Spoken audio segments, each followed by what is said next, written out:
Hey, Wade Mileto here. I'm going to be presenting the first problem from the physics test because, to be honest, the true-false gave me some trouble. Even though I managed to get all of them correct, I spent a heck of a lot of time trying to figure out which ones were correct and which ones weren't. And I doubt too many other people are going to create videos about the first problem, so this should be useful for anyone who wants to watch this in the future, unlike the 10 or 20 other videos on each of the other problems that are likely to happen. So to start out, we'll start with the first. It says, circle true next to each true statement below, or false for every false statement. So you have a neutral rod that's made of an unknown material, and it's brought near a charged metal sphere. This rod is held by rubber insulated supports, all that extra detailed information meant to make sure nobody goes technical on us. One end of the rod touches the metal sphere, and then the rod is pulled away. You bring a negatively charged piece of tape near the rod and observe that the tape is repelled. The tape is repelled no matter what part of the rod you hold the tape near to. So saying that the rod is a conductor is obviously true because a charge was transferred to the rod and it repelled the tape. The second statement, the rod has a net positive charge after touching the metal sphere. Well, this one must be true because this one must be false, excuse me. I do apologize.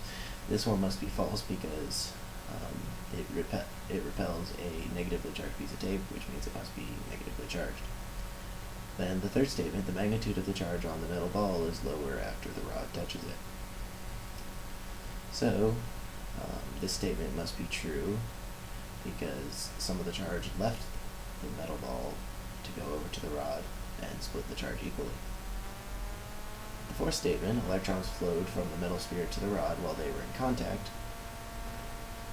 and this is also true based off of the previous statement being true, and since protons obviously do not flow between two objects. Now for the next part of the question, the part worth 18 points, so more important. You now touch the rod. After doing this, you observe that the charged tape is no longer repelled by any part of the rod.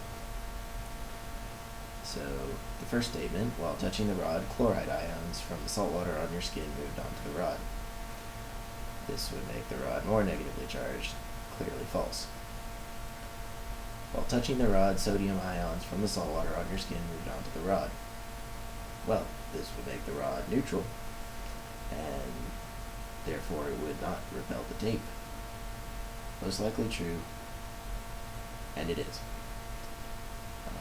The third statement, electrons from the mobile electron C in your hand move on to the rod.